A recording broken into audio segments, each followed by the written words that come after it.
À la fête de Noël de l'entreprise, quelqu'un a appelé le nom de Caleb Dawson au micro et la salle a ri avant même qu'il ne se lève. Il était le gars de l'entrepôt. Le silencieux. L'homme dont personne ne se souvenait à moins qu'on ait besoin de soulever ou de déplacer quelque chose. Ils l'ont regardé marcher vers la scène avec l'attention qu'on porte non pas par respect, mais par curiosité. Il a pris le micro et puis il a chanté, et plus personne n'a ri. Si vous aimez cette vidéo, veuillez vous abonner à ma chaîne YouTube pour plus d'histoires comme celle-ci. Personne chez Arborline n'aurait pu en dire beaucoup plus sur Caleb Dawson au-delà des bases. Il travaillait à l'entrepôt, il arrivait à l'heure et ne causait jamais de problème. C'était là toute sa réputation. Dans une entreprise de plus de 200 employés répartis sur 3 étages de bureaux, d'équipes commerciales et de coordinateurs logistiques, Caleb existait quelque part dans les marges. Il déplaçait des marchandises, gérait les plannings de chargement, remplissait des rapports d'inventaire que personne ne lisait 2 fois. Il faisait son travail, rentrait chez lui, et le lendemain matin, il revenait et recommençait. Il avait 34 ans et ressemblait à un homme qui avait appris à ne pas attendre grand-chose d'une pièce pleine de monde. Pas aigri pour autant. Juste adapté. Il y avait une manière particulière dont il se déplaçait dans les couloirs du bureau lors des rares occasions où il devait les traverser. La tête légèrement baissée, les épaules neutres, la démarche de quelqu'un qui avait décidé depuis longtemps que se fondre dans la masse était plus facile que de se démarquer. Ses collègues de l'entrepôt le connaissaient assez pour échanger une ou deux blagues lors des après-midi calmes, mais les gens d'en haut, les managers, les directeurs commerciaux, ceux qui étaient invités au dîner trimestriel, ceux-là enregistraient à peine son nom. Il était chez Arborline depuis 6 ans. 6 ans de service régulier et sans éclat. Son superviseur, un homme aux larges épaules nommé Greg Mercer, qui dirigeait les opérations au rez-de-chaussée, lui avait rédigé chaque année une évaluation solide. Fiable, constant, minutieux. Les mots qui décrivent un homme dont l'entreprise ne se rendrait compte qu'après son départ. Greg était juste avec lui, prenait parfois de ses nouvelles et semblait sincèrement respecter le travail de Caleb.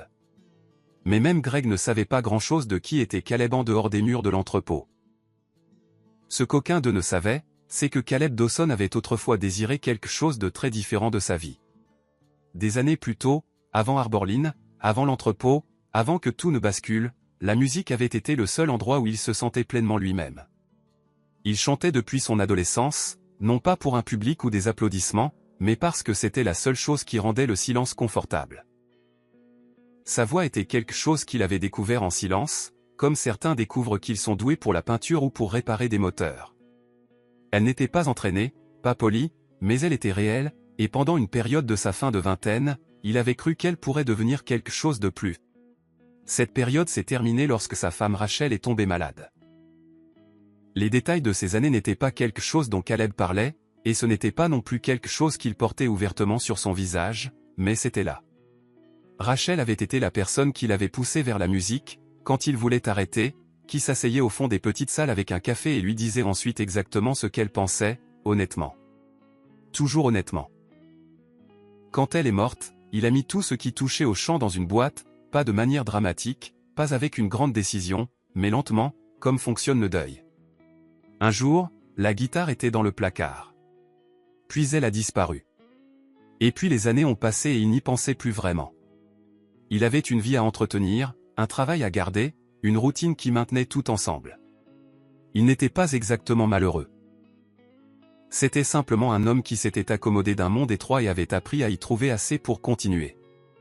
La fête de Noël de fin d'année a eu lieu un vendredi soir à la mi-décembre dans une salle de banquet que l'entreprise louait à 2 pâtés de maison du bureau principal. Arborline faisait cela chaque année, louer l'espace, installer un buffet, engager un DJ, organiser un coin karaoké qui n'était jamais utilisé avant au moins la 3e heure, quand les verres avaient suffisamment coulé. La présence n'était pas obligatoire, mais c'était le genre d'événement où l'absence était discrètement remarquée. Caleb y est allé parce que ne pas y aller aurait attiré plus d'attention que d'y aller. Il s'est assis avec quelques gars de l'entrepôt, des hommes qu'il appréciait vraiment, qui parlaient de football, se plaignaient du nouveau logiciel d'inventaire et ne posaient pas trop de questions personnelles. C'était confortable comme le sont les choses familières. Il a mangé, a bu un verre et a regardé la salle faire ce que les salles comme celle-ci font toujours. Les cadres dirigeants gravitant vers le bar, les managers intermédiaires desserrant leurs cravates, Les plus jeunes employés s'agglutinant près de la machine à karaoké et s'encourageant mutuellement avec l'enthousiasme exagéré de gens qui essaient de prouver qu'ils sont amusants. Brandon Hale était exactement le genre de personne qui rendait ce genre d'événement plus bruyant qu'il ne devait l'être. Il travaillait dans les ventes, au 3e étage, et avait l'énergie particulière de quelqu'un qui n'avait jamais douté une seconde de sa place dans une pièce. Il n'était pas cruel par nature, ce serait trop simple. Il était le genre de personne qui trouvait son amusement dans l'inconfort des autres sans jamais vraiment le percevoir comme de la cruauté. Pour lui, c'était juste du divertissement, détendre l'atmosphère, rigoler un bon coup. C'était Brandon qui avait passé la soirée à faire le tour de la feuille d'inscription du karaoké, la remplissant de noms, certains volontaires, d'autres non. Il avait un talent pour lire la salle et savoir exactement qui provoquerait une réaction. Et quand il a balayé la salle de banquet du regard et a repéré Caleb Dawson assis tranquillement au bord d'une table près de l'équipe de l'entrepôt, quelque chose dans cette image semblait l'amuser. Le gars tranquille, l'invisible. L'homme que personne ne pouvait imaginer faire quoi que ce soit d'imprévu. Il a inscrit le nom de Caleb sur la liste. L'animateur, une des jeunes employées des RH qui avait été désignée pour la tâche avec un micro portatif et trop d'enthousiasme, a appelé le nom avec la même énergie enjouée qu'elle avait utilisée pour tous les autres. Mais la réaction dans la salle était différente. Il y eut un temps d'arrêt de confusion, puis un rire qui s'est répandu. Pas fort, pas vicieux, juste le rire facile d'une foule qui avait déjà décidé de la blague avant même qu'elle ne commence. Quelques personnes ont tendu le coup pour le trouver. Quelqu'un à la table de Brandon a dit quelque chose à voix basse et Brandon a souri. Caleb a entendu son nom. Il a senti le changement dans la salle avant même de comprendre pleinement ce qui se passait, la façon dont l'énergie changeait, les rires, les regards se tournant vers lui. Il a compris immédiatement. Il n'était pas lent. Il savait ce que c'était. Il est resté immobile un moment. Son verre était dans sa main et il l'a regardé. Pas de manière dramatique, juste comme un homme regarde quelque chose de familier quand il essaie de se calmer.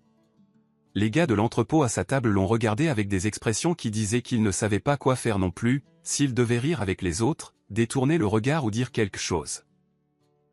L'animateur a appelé son nom une seconde fois, plus fort cette fois, en traînant les syllabes avec une intonation joyeuse qui a fait monter les rires un peu plus.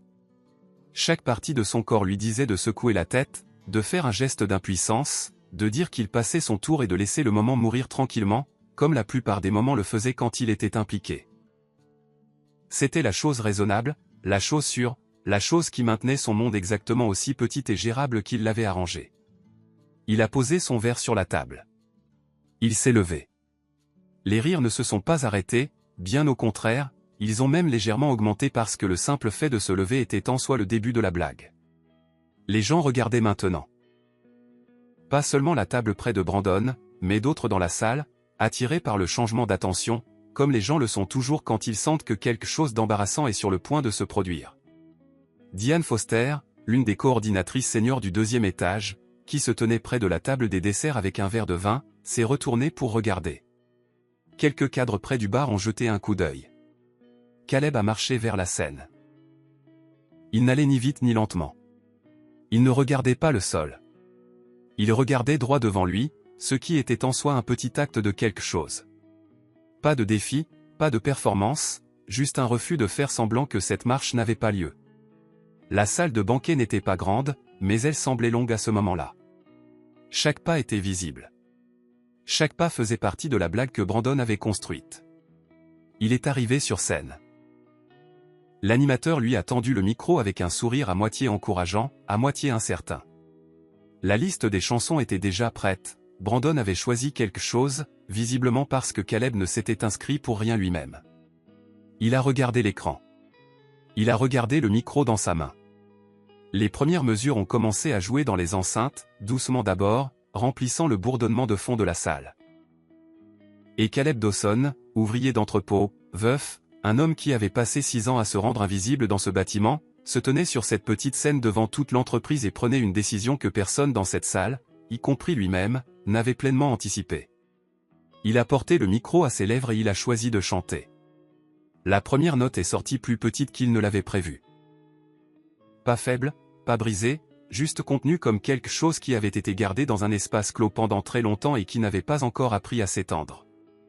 Les premières mesures de la chanson sont sorties des enceintes et la voix de Caleb les a rencontrées avec précaution.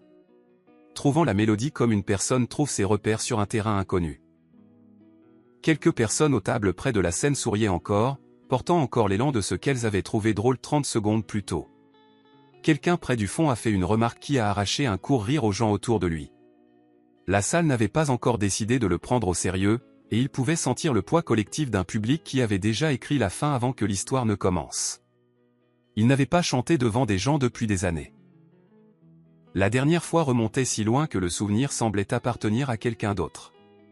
Un homme plus jeune dans une vie différente, avec Rachel au dernier rang. Un café à la main, le regardant avec cette expression stable. Celle qui disait qu'elle prêtait attention à chaque mot. Ce souvenir a refait surface sans être invité, et il l'a laissé le traverser sans s'y accrocher, comme il avait appris à le faire. Il n'y avait pas de place pour cela ici. Il n'y avait que le micro, la musique et les 200 personnes qui attendaient qu'il échoue.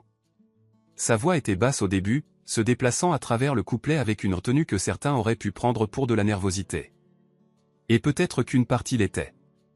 Mais il y avait autre chose sous la retenue.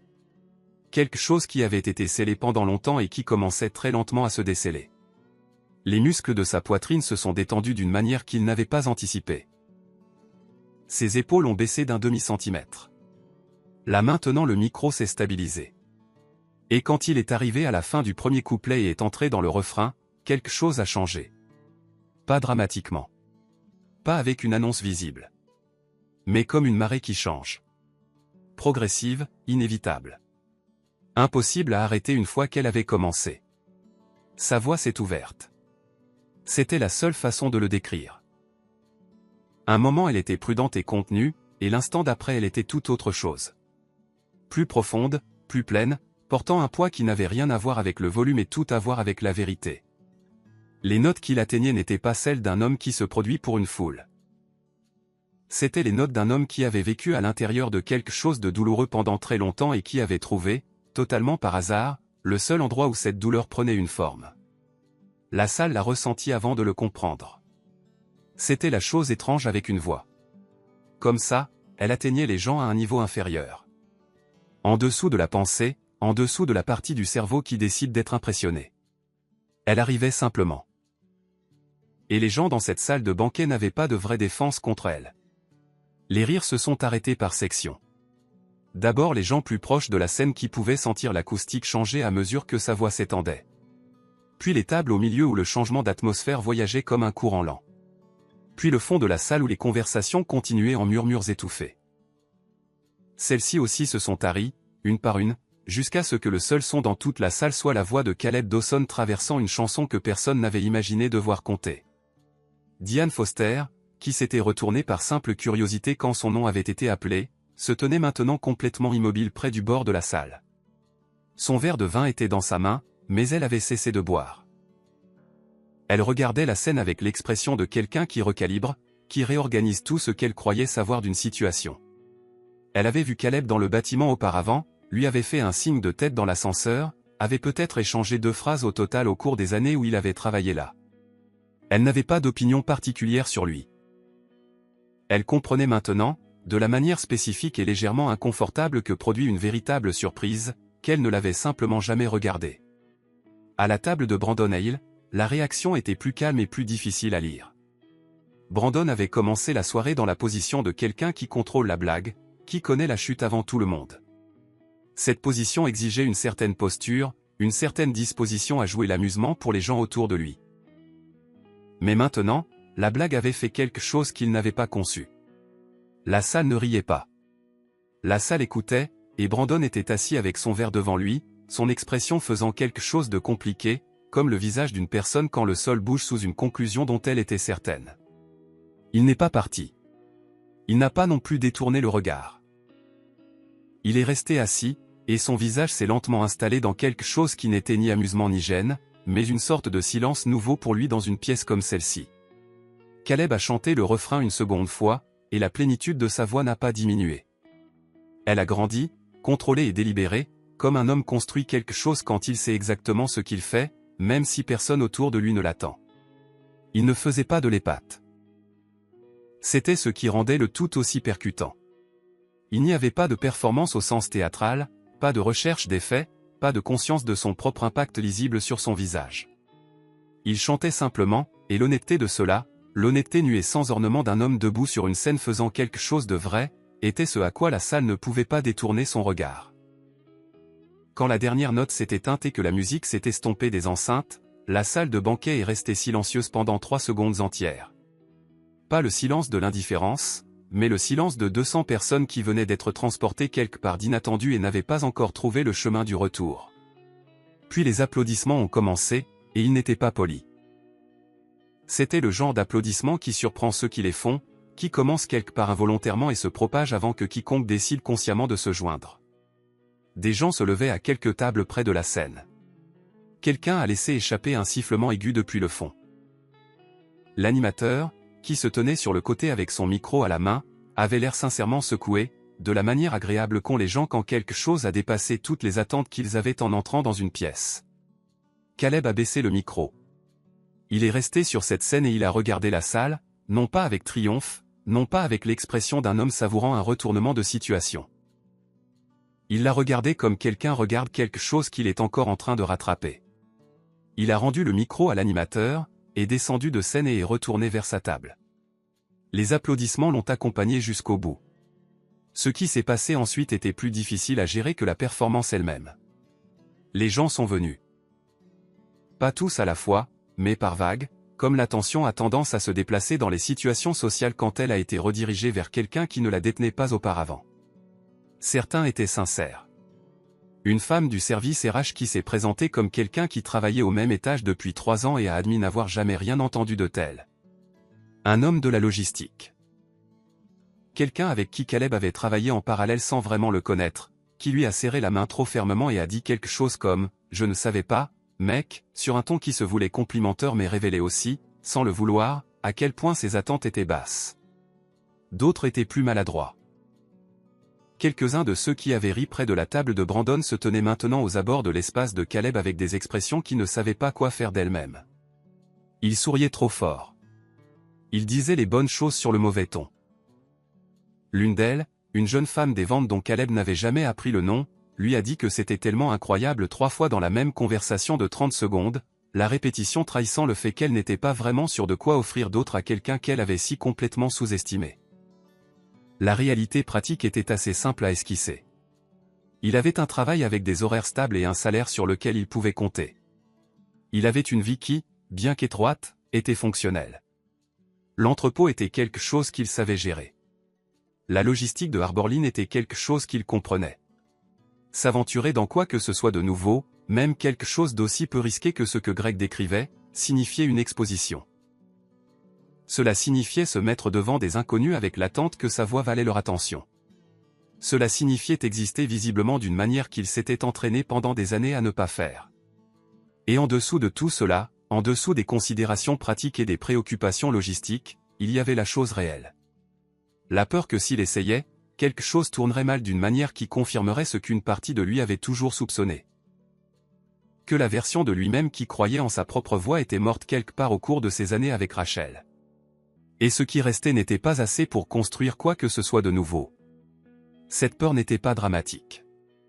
Elle n'arrivait pas avec un poids ou une déclaration particulière. Elle restait tranquillement au fond de sa poitrine comme elle l'avait toujours fait, et attendait qu'il prenne une décision. Il a regardé Greg en face. Greg le regardait sans impatience, un homme qui avait appris que la chose la plus utile qu'on puisse offrir à quelqu'un dans un moment difficile, c'est du temps. La fête continuait autour de la musique du DJ, des voix se chevauchant dans le bruit d'une salle qui était passée à autre chose, tandis que Caleb était assis au centre d'un choix que personne d'autre ne voyait. Il a pensé à la scène, à la façon dont sa voix s'était sentie quand elle s'était ouverte, non pas comme quelque chose qu'il faisait, mais comme quelque chose qu'il avait cessé d'empêcher. Il a pensé aux 3 secondes de silence après la dernière note, et à quel point ce silence était différent de tous les autres silences qu'il avait portés pendant 6 ans à se rendre invisible. Ces 3 secondes n'avaient pas été vides. Elles avaient été pleines de quelque chose pour lequel il n'avait pas de nom précis, quelque chose qui se tenait juste de l'autre côté du deuil qu'il avait emballé dans une boîte, mis au fond du placard et appelé une décision. Il n'avait pas ressenti cela depuis très longtemps. Il a dit à Greg qu'il y réfléchirait. Pas oui, pas non, quelque chose de vraiment entre les deux, ce qui était en soi un départ par rapport à l'homme qui était entré dans cette salle de banquet 3 heures plus tôt avec l'intention de rester exactement là où il avait toujours été. Greg a hoché la tête, a pris son propre verre, et a dit qu'il n'y avait pas d'urgence. L'offre tiendrait. Il a laissé Caleb à sa table, et Caleb est resté seul un moment dans le bruit de la fête, sentant tout le poids de la soirée s'abattre sur lui. Il était entré dans cette pièce comme une chose, et il était assis maintenant comme quelque chose de légèrement différent, et cette différence n'était pas entièrement confortable. Le confort avait été tout le but de la vie qu'il avait construite, cette vie étroite, gérable, fiable qui ne lui demandait rien au-delà de ce qu'il savait déjà donner. Et maintenant il y avait cela, une porte qui s'était ouverte de l'extérieur par accident, par la cruauté de quelqu'un d'autre recyclé en quelque chose qu'il n'avait pas demandé, et il était assis devant elle, essayant de décider si un homme comme lui était le genre d'homme qui franchit les portes ou le genre qui les regarde assez longtemps pour se convaincre que ce sont des murs. Il n'avait pas encore de réponse, mais pour la première fois depuis des années, il restait assis avec la question au lieu de s'en éloigner. Et cela, à sa manière tranquille, était déjà quelque chose de nouveau. Il a appelé Greg 3 jours plus tard, non pas parce que la décision était devenue facile, mais parce qu'il avait passé ces 3 jours à rester avec l'alternative. Revenir à la vie exacte qu'il avait avant la fête, faire comme si la soirée avait été une petite chose étrange qui était arrivée puis passée, et il avait découvert qu'il ne pouvait plus la faire rentrer. La forme n'allait plus. Il avait essayé de revenir à la routine familière des matins tôt, des rapports d'inventaire et de l'invisibilité minutieuse qu'il avait maintenue pendant des années, et c'était comme essayer de porter un manteau qui ne lui allait plus aux épaules. Quelque chose avait bougé d'une manière qui ne pouvait pas être déplacée. Et la seule question qui restait était ce qu'il allait faire de cela. Alors il a appelé Greg depuis le parking de Harborlin un mardi matin avant le début de son service, assis dans sa voiture, le moteur encore en marche. Il a dit à Greg qu'il était intéressé par une rencontre avec la cousine. Rien de plus. Pas une déclaration. Pas un engagement. Juste une porte ouverte d'1 centimètre de plus qu'elle ne l'avait été. Greg a dit qu'il passerait l'appel cet après-midi-là. Sa voix portait cette égalité particulière d'un homme qui s'attendait à cette réponse et faisait attention à ne pas en faire trop, ce que Caleb a apprécié plus qu'il n'aurait pu l'exprimer. La rencontre avec la cousine de Greg, une femme compacte et directe nommée Sandra Mercé, qui dirigeait sa société d'événements depuis un petit bureau à l'est de la ville, a eu lieu la semaine suivante. Caleb y est allé pendant sa pause déjeuner, encore en tenue de travail, et s'est assis en face d'elle à un bureau couvert de classeurs de planification et de plans de salle laminés. Sandra n'était pas le genre de personne à perdre du temps en politesse. Elle lui a demandé de décrire son expérience. Il lui a dit honnêtement qu'il n'en avait aucune dans un sens professionnel, et elle a hoché la tête, comme si c'était bien. Greg avait décrit la performance à la fête, et Sandra fonctionnait sur le principe qu'une recommandation de quelqu'un en qui elle avait confiance valait plus qu'un CV. Elle lui a dit qu'elle avait 2 événements d'entreprise en janvier qui nécessitaient des interprètes d'ambiance pour des dîners, peu de pression, petite salle, 2 heures chacun, $150 par set. Elle lui a tendu une carte et lui a dit de lui faire savoir avant vendredi. Il lui a fait savoir jeudi. Le premier événement était un dîner privé pour une société de services financiers dans une salle de bal d'hôtel la 2e semaine de janvier. 40 personnes, table ronde avec des nappes blanches, le genre de foule plus intéressée par ces conversations que par celui qui fournit la musique d'ambiance. Caleb est arrivé tôt, a installé le petit système audio que l'équipe de Sandra avait arrangé, et s'est tenu dans le coin de la salle dans une veste sombre qu'il n'avait pas portée depuis les funérailles de Rachel et qu'il avait discrètement repassé la veille. Quand les invités ont commencé à entrer, personne ne l'a regardé. Pas parce qu'ils étaient impolis, simplement parce qu'il était la musique, et que les gens à ce genre d'événement ont tendance à ne pas regarder la musique à moins qu'elle ne les y invite. Il a chanté pendant 2 heures. Il a parcouru un répertoire de chansons qu'il avait choisi avec soin au cours de la semaine précédente, assis à sa table de cuisine avec un bloc-notes et un service de streaming, avec la concentration particulière d'un homme qui ne s'était pas permis de penser sérieusement à la musique depuis des années et qui découvrait maintenant que la connaissance était toujours là, intacte, attendant patiemment dans une partie de sa mémoire qu'il n'avait pas visitée depuis longtemps. Sa voix a tenu tout le set sans faiblir. À un moment donné dans la 2e heure, une femme à l'une des tables près de la scène s'est retournée et l'a regardé directement. Pas le regard vague que les gens donnent aux interprètes d'ambiance, mais le regard attentif de quelqu'un qui a été tiré de sa conversation par quelque chose qu'elle n'attendait pas. Elle n'a rien dit. Elle a juste écouté un instant, puis s'est retournée vers sa table. Mais Caleb l'a vu, et quelque chose en lui l'a enregistré silencieusement et l'a retenu. Il est rentré chez lui ce soir-là avec $150 dans une enveloppe sur le siège passager et la fatigue particulière qui vient non pas de l'effort, mais d'avoir utilisé quelque chose de réel. Il est resté assis dans sa voiture devant son appartement un moment avant d'entrer, et il a pensé à Rachel, non pas avec le deuil qui arrivait autrefois comme un poids, mais avec quelque chose de plus doux, quelque chose qui ressemblait, d'une manière étrange, à de la gratitude. Elle avait toujours su cela à son sujet. Elle l'avait su avant qu'il ne le sache pleinement lui-même, et elle le lui avait dit simplement, comme elle disait tout. Il l'avait rangé quand il l'a perdu parce que cela appartenait à la vie qu'ils avaient construite ensemble, et il ne savait pas comment le porter seul. Il comprenait maintenant que ranger cela avait été sa propre perte, distincte de la sienne, mais liée à elle. Il comprenait maintenant qu'il avait le droit de le reprendre. De retour chez Arborline, les choses étaient différentes d'une manière à la fois visible et invisible. Les changements visibles étaient petits. Des gens qui n'avaient jamais enregistré son existence disaient maintenant son nom quand ils le croisaient dans le couloir. Quelques-uns s'arrêtaient pour de vraies conversations, pas le genre performatif qui avait suivi la fête, mais le genre plus facile qui se produit quand les gens ont simplement reclassé quelqu'un dans leur esprit et se sont ajustés en conséquence. La femme des RH qui s'était présentée à la fête lui faisait occasionnellement signe dans la salle de pause. Même certaines personnes des étages supérieurs, les chefs de compte et coordinateurs avec qui il avait partagé un bâtiment pendant 6 ans sans échanger plus qu'un signe de tête, le regardaient maintenant avec une reconnaissance qui n'était pas là avant. Le changement moins visible était en Caleb lui-même. Il venait toujours au travail à l'heure, gérait toujours les plannings de chargement et les rapports d'inventaire avec la même fiabilité que Greg avait noté dans chaque évaluation annuelle. Le travail n'avait pas changé, et il n'avait pas décidé de faire comme si c'était autre chose que ce qu'il était. Mais la façon dont il se déplaçait dans le bâtiment était différente. Pas plus fort, pas plus visible d'une manière qui attirait l'attention sur lui, juste différent dans le sens interne où les choses sont différentes quand une personne a cessé de s'excuser pour sa propre présence. Il ne regardait plus le sol quand il traversait les couloirs du bureau. Il ne s'arrangeait plus pour occuper le moins d'espace possible. Il s'éclaircit la voie marchait simplement comme un homme marche quand il a accepté qu'il a autant le droit d'être dans la pièce que n'importe qui d'autre. Brandon et il l'a croisé dans le couloir un après-midi de fin janvier, environ 6 semaines après la fête. Brandon était avec 2 personnes de son équipe commerciale en pleine conversation, l'élan habituel d'un homme qui se déplaçait dans le bureau comme s'il possédait l'air qu'il respirait. Il a vu Caleb et son pas s'est ajusté, pas dramatiquement, juste le petit ajustement d'une personne qui a rencontré quelque chose qu'elle n'a pas encore pleinement traité et qui n'est pas sûre de la posture correcte à adopter. Il a fait un signe de tête à Caleb.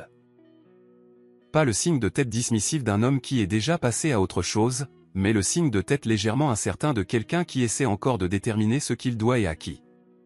Caleb l'a rendu sans hostilité, sans rien de plus, juste un signe de tête en retour, net, égal, et a continué à marcher. C'était tout. Pas de confrontation, pas de discours réglant les comptes, pas de moment d'aveu formel. Mais quelque chose dans la simplicité de cet échange semblait plus honnête que toutes les dynamiques élaborées qui l'avaient précédé. Et Caleb s'est éloigné sans rien porter qu'il n'avait déjà posé. Sandra l'a réservé pour 2 autres événements en février. Il a dit oui aux 200 délibérés pendant 3 jours au préalable. Il était toujours un ouvrier d'entrepôt. Il se levait toujours à 6 heures du matin, gérait la logistique de fret et mangeait son déjeuner à la même table avec les mêmes gars qui parlaient de football et se plaignaient du logiciel d'inventaire. Son salaire était le même. Son appartement était le même. La vie qu'il avait construite autour des bords de son deuil était structurellement inchangée, et il n'avait pas d'illusion sur ce que quelques sets de performance en soirée signifiaient réellement dans le tableau général des choses. Il ne construisait pas une nouvelle identité. Il ne devenait pas une personne différente. Il devenait une version plus complète de celle qu'il avait toujours été. C'était la chose à propos de la performance à la fête, la chose que personne qui l'avait regardé ne comprenait pleinement, y compris les gens qui en avaient été le plus affectés. Ce n'avait pas été une révélation sur le talent de Caleb Dawson. Le talent avait toujours été là, inchangé, attendant dans le même espace intérieur où il l'avait scellé. Ce que la fête avait révélé, ce que cette scène et ce micro et la blague négligente de Brandon et il avaient accidentellement forcé à sortir au grand jour, c'était le fait que Caleb avait choisi de ne pas être vu. Pas parce que le monde lui avait enlevé ce choix, mais parce qu'à un moment donné dans le long après-coup de la perte de Rachel, il avait décidé que la petitesse était plus sûre que l'exposition. Et que l'invisibilité était plus facile que le risque d'être vu et jugé insuffisant. Il s'était trompé à ce sujet.